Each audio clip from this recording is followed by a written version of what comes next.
अगर किसी कॉम्प्लेक्स के बाहर Br ब्रोमीन और AgNO3 एक्सिस में ले लें और इसकी रिएक्शन करवा दें तो AgBr का लाइट येलो या pale yellow precipitate is obtain. और तीसरा है कि अगर आयोडीन हो और एक्सिस में AgNO3 से रिएक्शन करा दें तो it will form AgI dark yellow precipitate, dark yellow precipitate. ये जो मेथड हमने पढ़ा था it was first method reaction with AgNO3। हम क्या चीज पढ़ रहे थे कि how to distinguish between coordination compounds.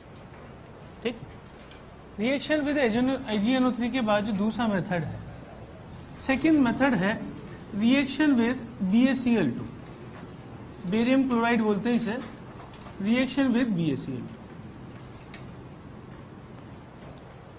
अब BaCl2 की क्या खासियत होगी कि अगर किसी कॉम्प्लेक्स के बाहर SO4 हुआ और मैंने इसकी रिएक्शन करवा दी BaCl2 के साथ, ठीक, तो Ba+2 चला जाएगा SO4-2 के साथ और ये बना देगा BaSO4 which is insoluble in water and it also white PPT. It is also white. ठीक, इसका मतलब हम ये कंक्लूजन निकालेंगे कि व्हाइट पीपीटी ऑफ BaSO4। अब BaSO4 को आगे जाके हम कंफर्म करेंगे, एनायन की पहचान करना और उसका कंफर्मेटिव टेस्ट करना। ये अपने 12th का चैप्टर है क्वालिटेटिव एनालिसिस या सॉल्ट एनालिसिस, ठीक है ना। तो वहां पे अपन ये देखेंगे आयन एक बार पहचान में आ गया तो फिर आगे उसके 2-3 टेस्ट होंगे जो उसको कंफर्म कर देंगे। अभी तो अपन प्राइमरी लेवल पे मालूम कर रहे हैं कि BaSO4 का व्हाइट पीपीटी आ गया, तो white PPT of BaSO4 shows presence of SO4-2 as a free ion। यानी अगर बाहर SO4 होगा तो उसका पता लग जाएगा BaCl2 डालने पर Ba+2 SO4-2 के साथ BaSO4 का व्हाइट पीपीटी शो कर देगा। ठीक, जैसे मान लीजिए हम दो कॉम्प्लेक्स लेते हैं, मैंने कॉम्प्लेक्स लिया A is equal to CO NH3 5 BrSO4 और इसकी रिएक्शन में करा दूं BaCl2 से। ठीक, तो ये क्या दे देगा, BaSO4 दे देगा। अगर मैंने ये 1 मोल ले लिया है तो ये पीपीटी भी कितना मिलने वाला है। अगर मैं बाहर 2 SO4 लगा देता हूं तो फिर 2 मोल मुझे BaSO4 मिलेगा, क्योंकि हम इसको किस में ले रहे हैं, एक्सिस अमाउंट। तो रिएक्शन होगी इसके हिसाब से। इसका आइसोमर है A का CO NH3 5 SO4 Br। Isomer की डेफिनेशन क्या है कि मॉलिक्यूलर फार्मूला सेम होना चाहिए, तो दोनों का मॉलिक्यूलर फार्मूला सेम है, ठीक ना। लेकिन अगर मैं इसकी रिएक्शन करा दूं BaSO4 के साथ एक्सिस में तो it will not give PPT, यानी कि हम यहां लिखेंगे no PPT of BaSO।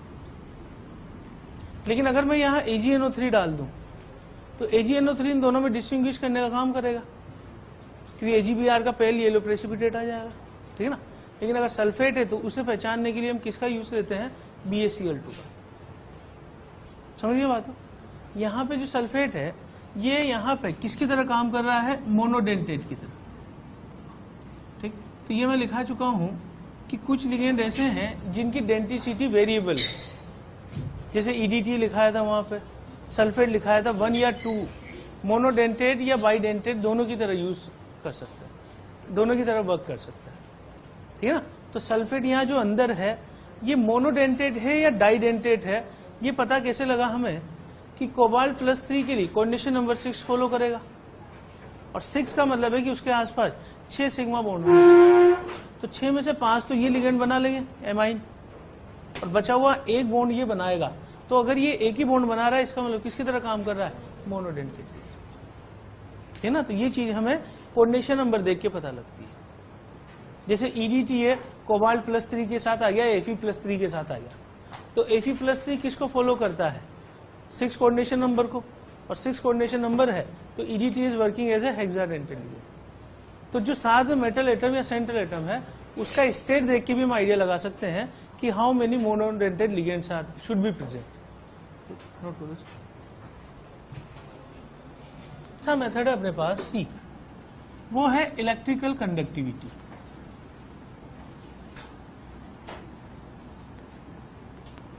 Measurement.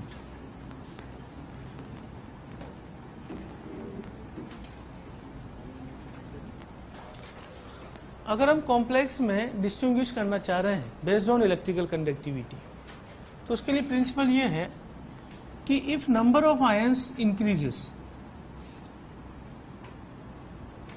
तो इसी के साथ कंडक्टिविटी ऑल्सो इंक्रीजेस,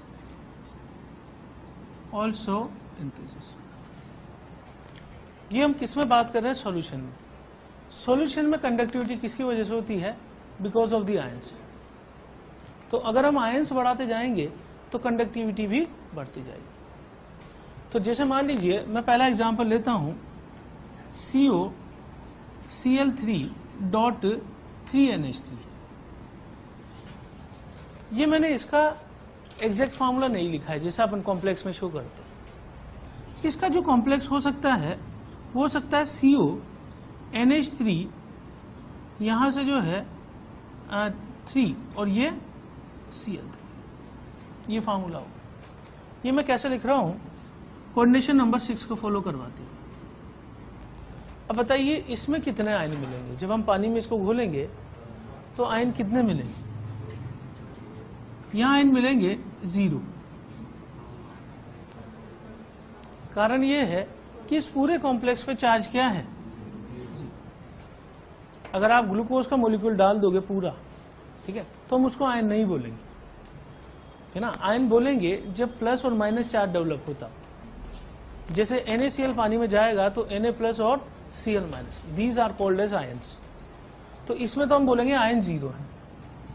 दूसरा एग्जांपल मैं लेता हूं, COCl3 NH, यहां से लेते हैं Cl2 और 4NH3, या इसमें जो है एक एग्जांपल में लास्ट क्लास में कराया था, NH3 6 Cl3, और उसके बाद जो है इसको समझाने के हिसाब से मैं एक अलग एग्जांपल ले रहा हूं। ये वाला तो ठीक है, CO, यहां ले लें अपन Cl3.6NH3। अब इस केस में जो है इसका फॉर्मूला बनाऊं मैं, तो CO न्यूट्रल लिगेंड को अपन, जनरल रूल ये है कि न्यूट्रल लिगेंड को हम कोऑर्डिनेशन स्फीयर के अंदर रखते हैं। जैसे ये Cl- है, ये अमोनिया, तो न्यूट्रल ये है, तो वाटर या अमोनिया आ जाए तो उसको अंदर रखना है। तो ये कितना हो जाएगा? Cl3। अब अगर मैं इसको पूरा तोड़ दूं तो इससे आयंस मुझे कितने मिलेंगे? 4। इस कॉम्प्लेक्स में बोल रहा हूं, सपोज करो A, ठीक।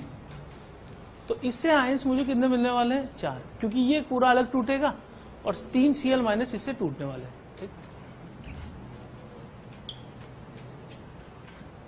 COCl3.5NH3 इनकी तरह एक क्लोरीन और आएगा। उसका कारण क्या है? क्योंकि यहां पर कोऑर्डिनेशन नंबर 6 फॉलो होगा। CO कोबाल्ट कौन सी स्टेट में है?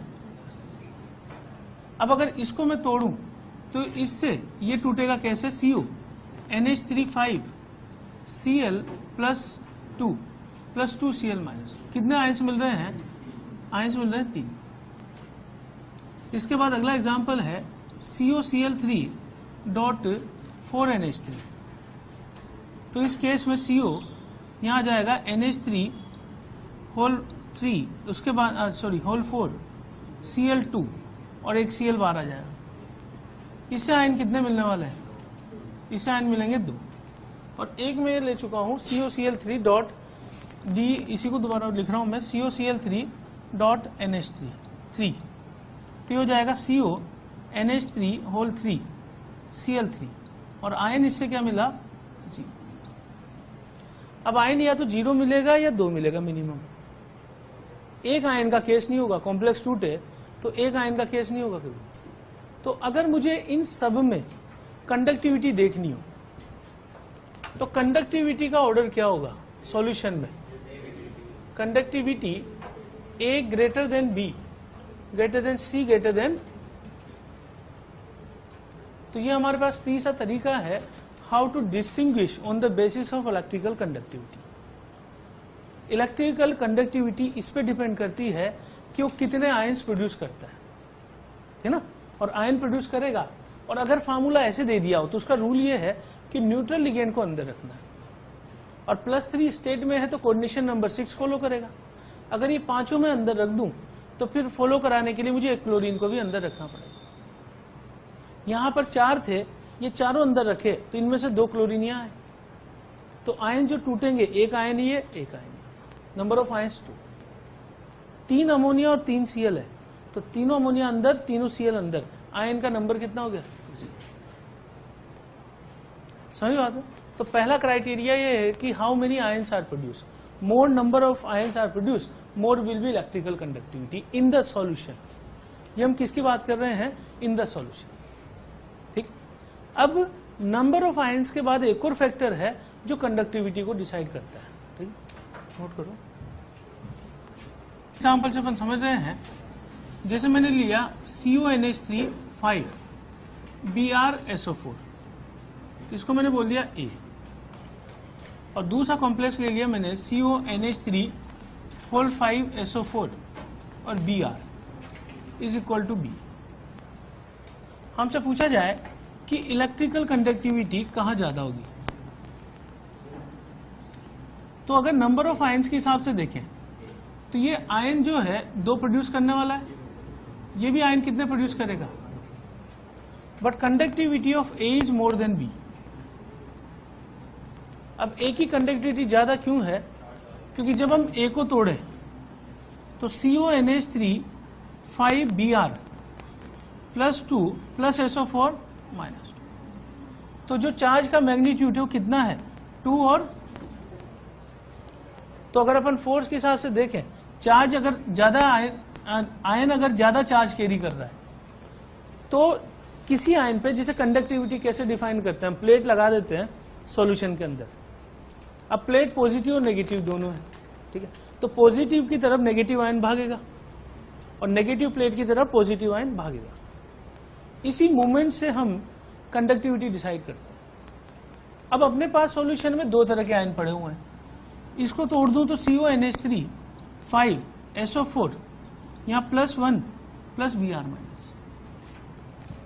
अब आप देखिए एक सॉल्यूशन में तो +2 और -2 वाले चार्ज पड़े हुए हैं और एक में +1 -1 वाले चार्ज पड़े हुए। ठीक, तो अगर अपन देखें अट्रैक्शन किस पे ज्यादा होगा, तो जितना ज्यादा चार्ज होगा उतनी ही तेजी से अट्रैक्ट होगा, और जितना अट्रैक्ट होगा उसके हिसाब से कंडक्टिविटी भी ज्यादा होगी। यानी मैं कह सकता हूं कि if charge increases more is the charge on ion, more is the charge on ion, more will be conductivity, more will be electrical conductivity।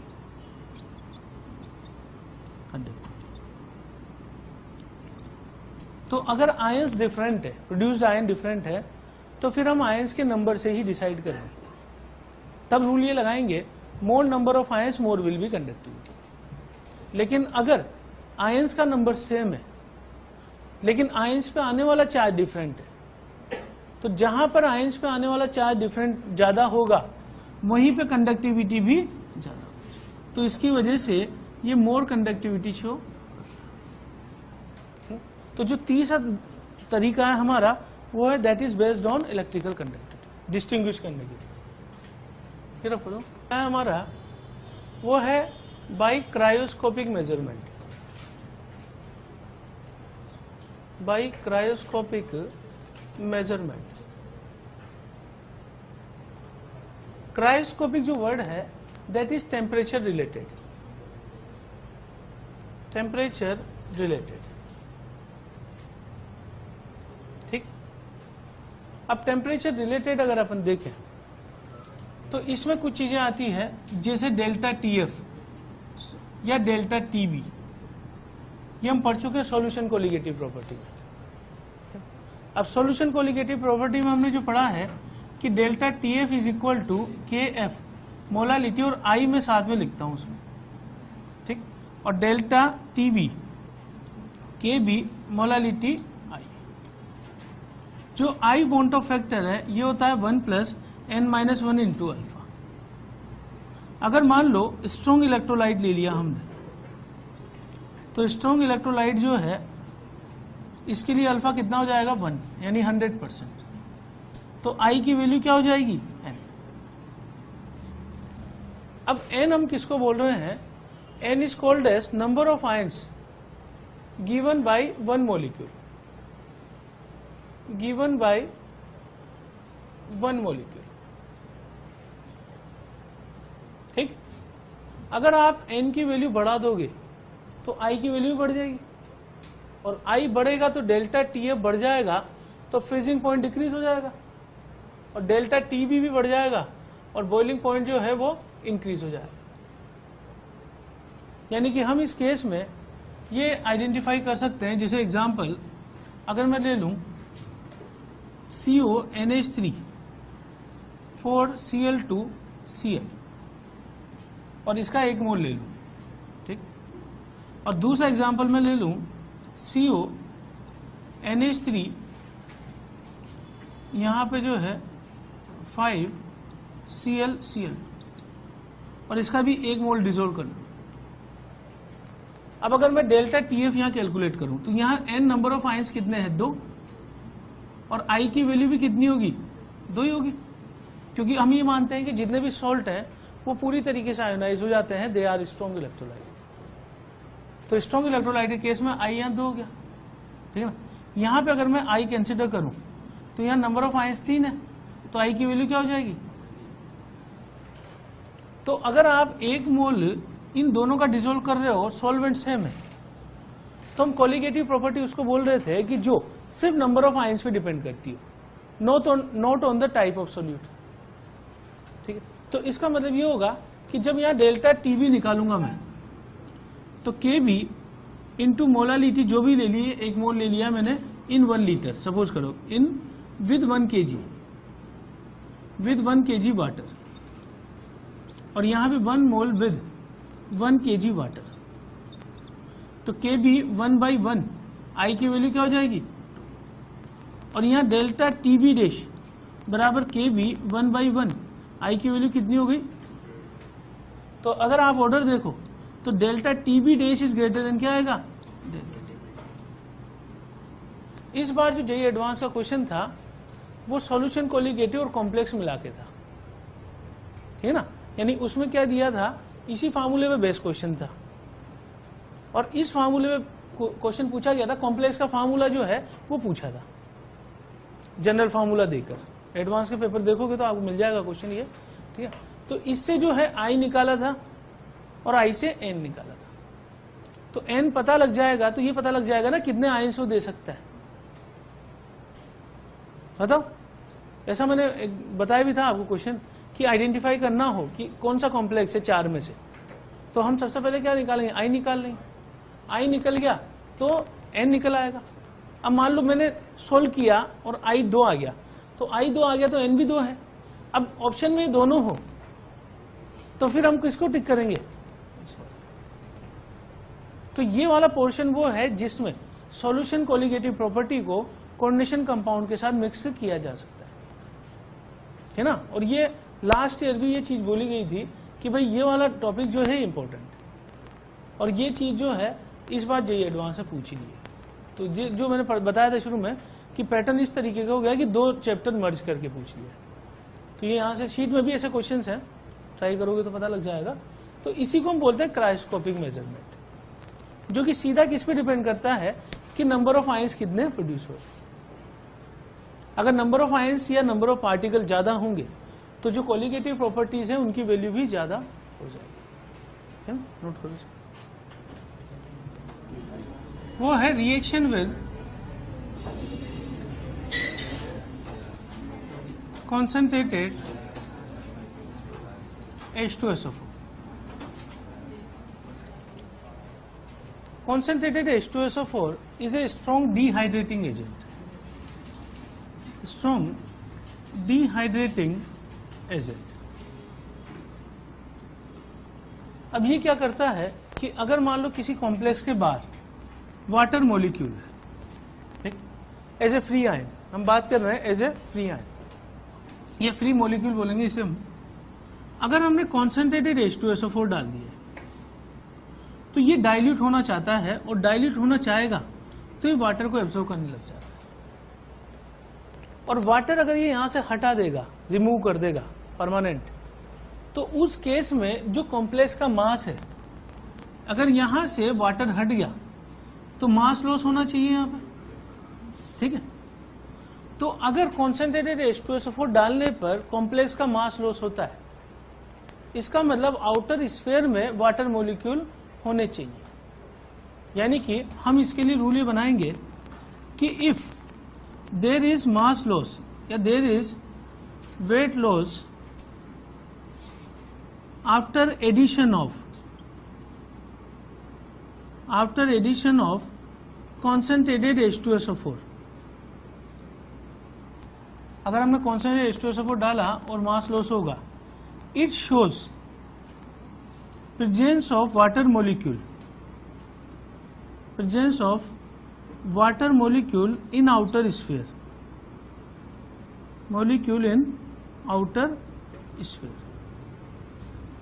Outer sphere हम किसको बोल रहे हैं?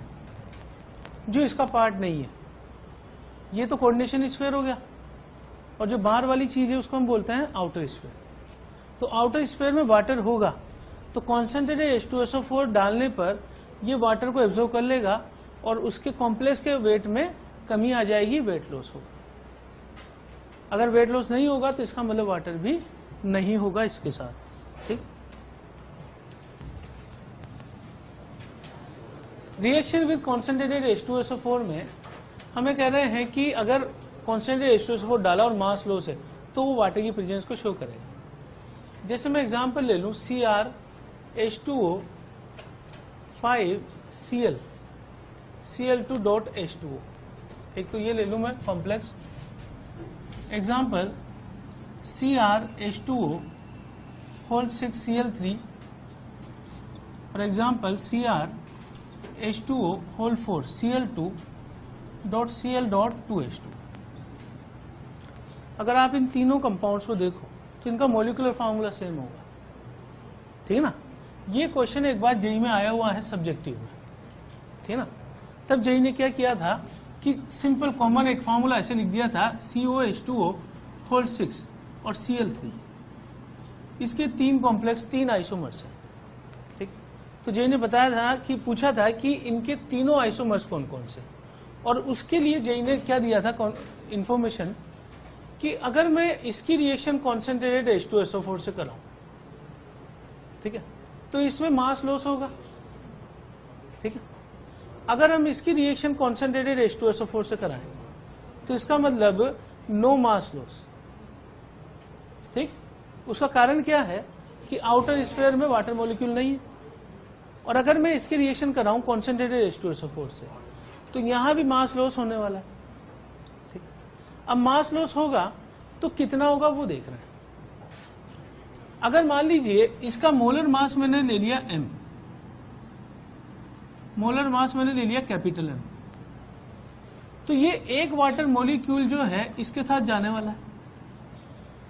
इसका मतलब मैं लिख सकता हूं कि percentage loss is equal to, एक वाटर मॉलिक्यूल जाएगा तो कितना ग्राम जाएगा, 18 gram out of m into 100। और अगर इसका मोलर मास भी m है तो यहां परसेंट लॉस कितना होगा, इस केस में 2 वाटर मॉलिक्यूल जाएंगे इसके साथ, तो 36 ग्राम का लॉस होगा आउट ऑफ m ग्राम, तो 36/m इंटू 100। अगर ये मास लॉस x है तो ये कितना होने वाला है।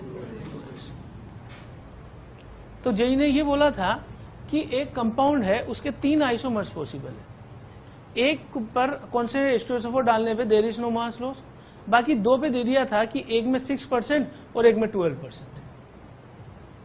तो अगर मान लो आपको फार्मूला पता है कि जैसे मान लो फार्मूला अगर आपको दे दिया तो मोलर मास तो पता हो गई, अगर मैं यहां 6 कर दूं 6% तो m निकाला जा सकता है ना, सॉरी ये वाटर मॉलिक्यूल अननोन करके निकाले जा सकते हैं। तो कितने वाटर मॉलिक्यूल बाहर है वो निकाला है। ध्यान सुनो, अगर नहीं समझ में आया तो आइसोमर्स पूछे हैं एबीसी, ये तीनों ही थे आंसर उसके। अगर आइसोमर्स पूछे हैं एबीसी तो उसने एक आइसोमर के लिए लिखा कि this will not show any mass loss after addition of concentrated H2SO, तो ये वाला होगा, यानी वाटर मॉलिक्यूल बाहर नहीं होंगे, ठीक है ना। तो ये वाले फार्मूले से देख ही सकते हो, +3 स्टेट में है तो 6 तो लिगेंड होने चाहिए, और वाटर को बाहर ना रखूं तो वाटर सारे अंदर आएंगे, तो 6 अंदर आएंगे, तो ये फार्मूला बन गया। दूसरे आइसोमर्स में लिख दिया कि एक में 6% लॉस है और एक में 12% लॉस है, ठीक। अब अपन वाटर मॉलिक्यूल कितने हैं बाहर वो कैसे पता लगाएंगे 6% लॉस इज इक्वल टू, या इसको अननोन कर दूं, मोलर मास पता है, अगर मान लो ये 18 आ जाता है, इसका मतलब एक वाटर मॉलिक्यूल का लॉस है, ठीक है। और यहां 12% रखने पर मान लो ये 36 आ जाता है, तो कितने वाटर मॉलिक्यूल, 2 वाटर। तो इस तरीके से जेईई का सब्जेक्टिव क्वेश्चन था, कई साल पुराना क्वेश्चन है जिसमें ये चीज पूछी गई, ठीक है ना। नोट करो फटाफट। Theory for coordination compound,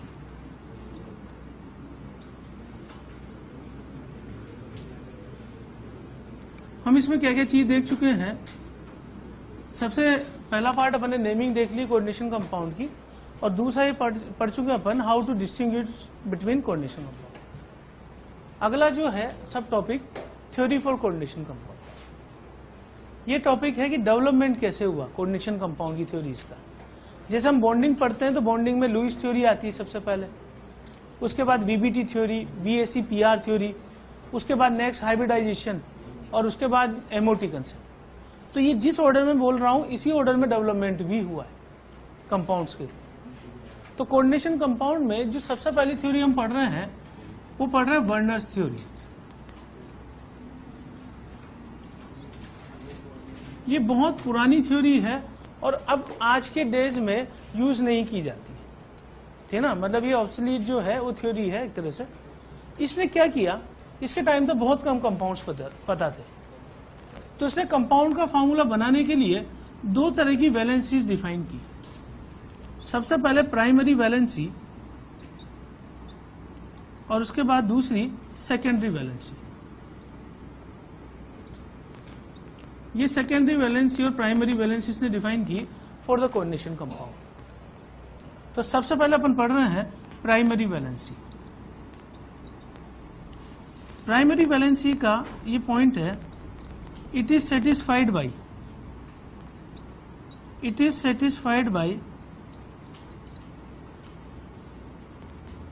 negative ions.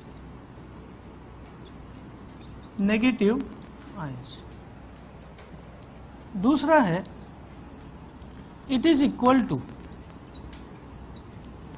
To oxidation number. It is equal to oxidation number.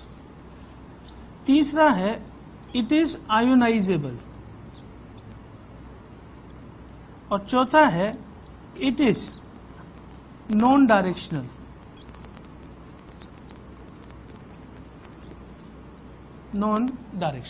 अब इसको मैं समझा रहा हूं कि ये कैसे कर रहा है। तो वर्नर की थ्योरी के 2 पॉइंट है। He defined 2 type of valencies for the coordination compound, primary and secondary. Primary means it is satisfied by negative ions, उसके बाद दूसरा equal to oxidation number, it is ionisable and it is non directional. Define करते हैं it is represented by dashed lines. Dashed lines मतलब इस तरीके से, है ना, ये हम इस तरीके से डिफाइन करें प्राइमरी वैलेंसी। दूसरी जो वैलेंसी है that is secondary valency. Secondary valency it is satisfied by ligands, चाहे ये पॉजिटिव हो, नेगेटिव हो और न्यूट्रल हो। दूसरा पॉइंट है it is equal to coordination number. Coordination number. तीसरा पॉइंट है इट इज नॉन आयोनाइजेबल, और चौथा है it is directional in nature, directional in nature. अब ये मैं समझाता हूं, इसमें जो है रिप्रेजेंटेशन कैसे करते हैं, it is represented by dashed lines, sorry by solid line. Solid line का मतलब है इस तरीके से।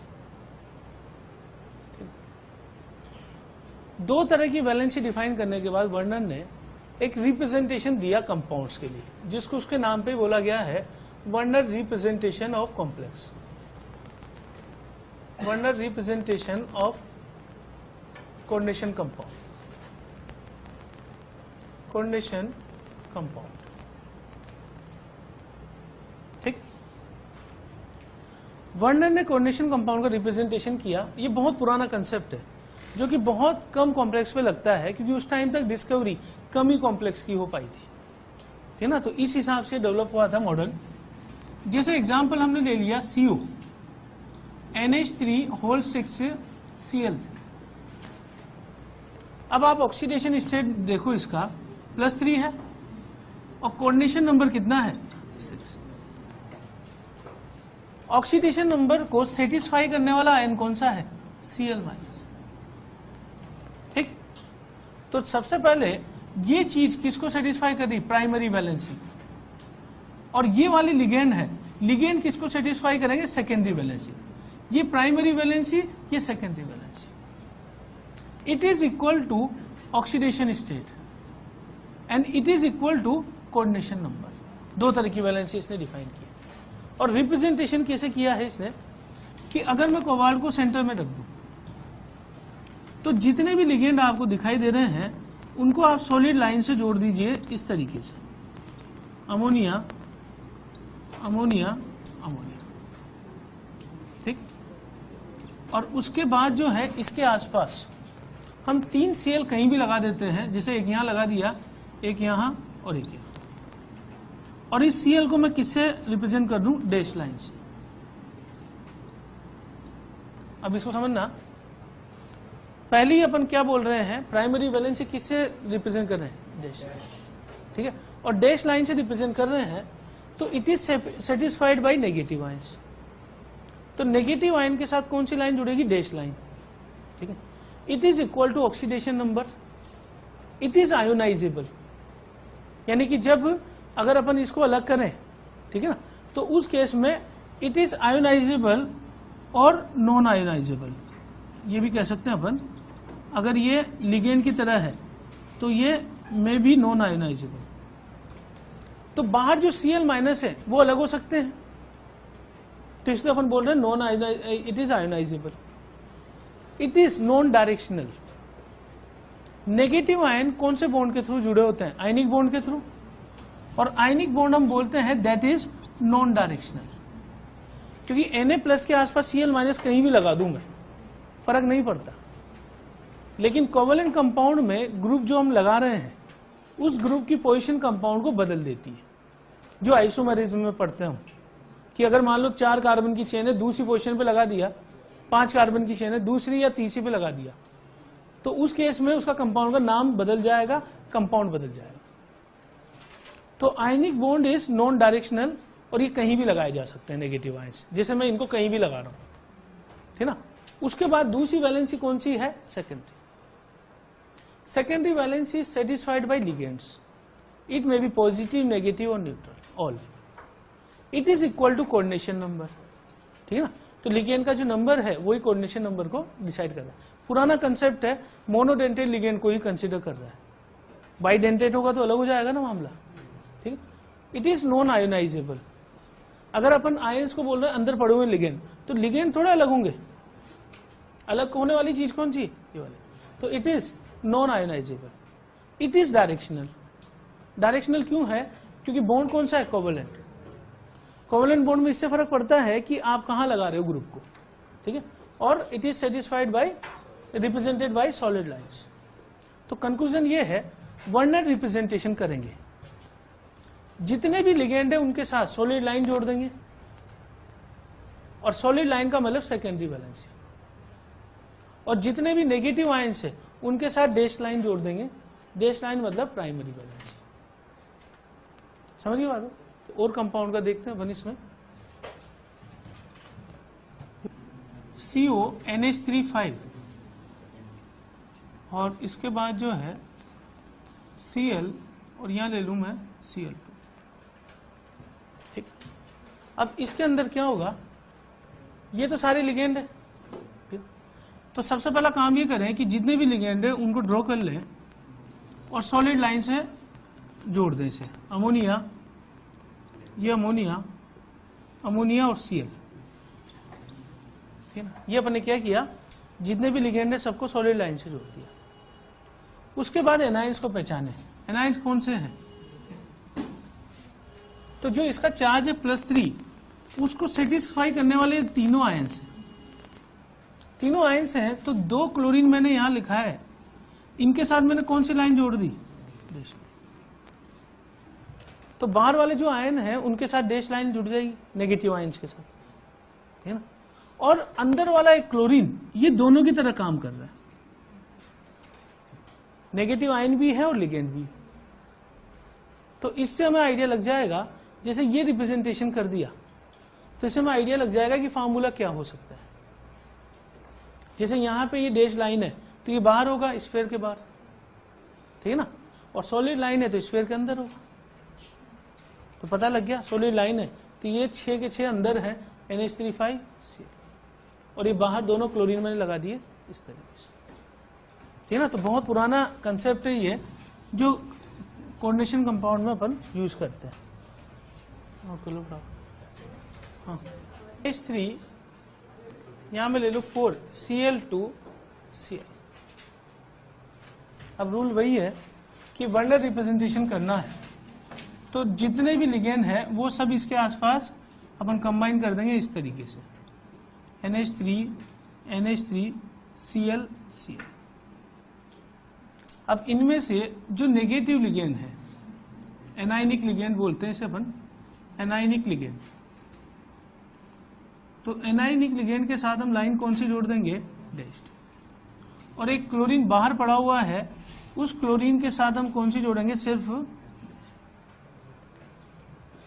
तो बात समझ में आ गई होगी। डैश लाइन ये दिखा रही है कि नेगेटिव आयंस है जो कि प्लस चार्ज को सेटिस्फाई कर रहे हैं, और सॉलिड लाइन ये रिप्रेजेंट कर रही है कि दीज आर द लिगेंड जो कोऑर्डिनेशन नंबर को सेटिस्फाई कर रहे हैं, और जिसके साथ दोनों लाइन है, यानी ये लिगेंड भी है और एनाइन भी है ना। तो इससे अपन ड्रॉ कर सकते हैं ये वाला फार्मूला। क्वेश्चन कैसे पूछा जा सकता है कि आपको वर्नर रिप्रेजेंटेशन दे दे, ये इस तरीके से ड्रॉ कर और पूछ ले कि what is the formula of the complex, ठीक है ना। तो हम इससे इस पे जा सकते हैं, या फिर ये पूछ ले